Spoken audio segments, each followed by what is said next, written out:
帶小朋友去日本，仲做咕喱咁周圍頻撲。其實最識玩嘅家長，一早就已經當咗日本嘅火車係移動幼稚園，有識得噴煙嘅龍宮布盒，有移動嘅比卡超樂園。今日精選咗4條好玩到唔捨得落車嘅親子鐵道，由最抵玩到最豪，一次過大公開。第4名，性價比之王。JR 東日本 Pokemon with You， 票價2000円平到笑，全架車都係比卡超，連扶手都係精靈球。佢有專屬嘅遊樂車廂，隔巨型公仔陪玩，買埋個比卡超限定便當，小朋友食到一粒飯都唔剩。去到總站嘅聲都嘛，再嘆個啟聲都一家大細大滿足。第3名，出片最強 JR 九州紫叔玉手槍，票價2800円，車身一半黑一半白，車門打開會噴白煙，成個車廂概念就係復刻浦島太郎嘅神奇寶盒。上車對住鹿兒島灣全景，記住帶細路去吸引仔解鎖隱藏任務。玩道具就拍支溫泉汽水加黑芝麻布甸，去到紫叔全家齊浸沙蒸溫泉，一邊聽海浪一邊熱敷，2個字享受。第2名，放電一流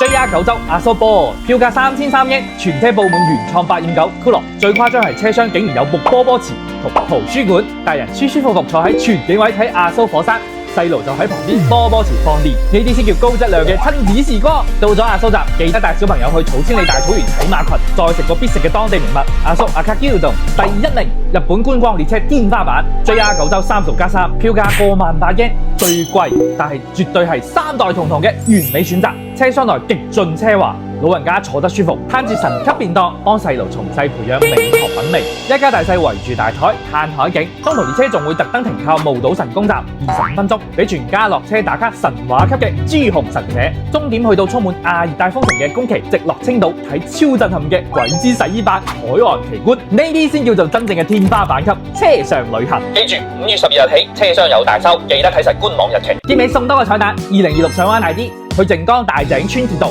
亞洲首創真蒸汽 Thomas 火車，今年3月7號仲有綠色嘅 Percy 驚喜登場。最後提醒大家，以上推介全部都要提早1個月嘅上午10點官網搶飛。我已經為你整理咗呢一張鐵道親子遊懶人卡，記得留言同埋 follow Benny，分享俾你更多日本旅遊小驚喜。